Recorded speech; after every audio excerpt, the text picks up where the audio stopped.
来看坐运环状线的北环段是当咧赶工课，不过昨昏早起确实发生公安的事故，有2个台电的人员伫咧新北市芦洲的工地，因为电线压死去，钻去烧着伤。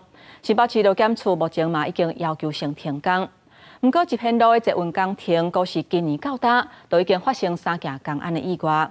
台北坐运工程局讲，因为这路线较复杂，有较困难，针对事故的原因，会继续来检讨甲改进。时间到一半，雄雄庆祝火光，刷来爆炸声真大声，高烟一直冲出来，工人赶紧走，不过有人伫涂骹忍过，规身躯痛到要死。救护车开真紧，赶到工地救人，2个查甫人烧烫伤，加在人阁清醒，赶紧送病院。伤者都是台电的员工。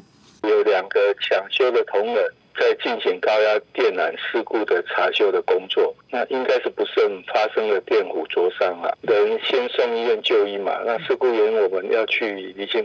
这个代志发生的所在伫新北市芦洲，出代志工地正伫起捷运环状线北环段，2个台电人员在早起9点外，正伫查修各种的电缆，电线发生烧破电，结互烧着伤。路检处缉捕了后，也派人到现场来调查，已经要求暂停施工。未来在改善计划未经核备前，不得再使劳工从事相关作业。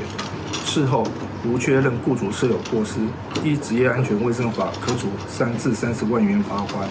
确实事故发生原因，先是开涉人为疏失，拢要等待进一步调查。严格北环的捷运工程公安意外是真实发生，甚至拢是伫一片路这座。今年2月甲公线误破，真侪瓦数外涉。顶礼拜也甲台电电缆线误断，即摆维修过程雄雄电线烧破电，而且到即阵10个月已经出现3层了。集贤路的确是下方的管线比较复杂，但是这些事情都不能成为挖损到电缆或是其他的管线的理由。地下管线呢，我们会请厂商调查清楚。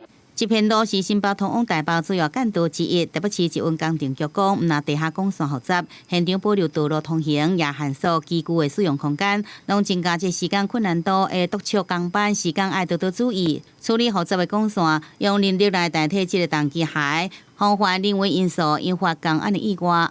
记者综合报道。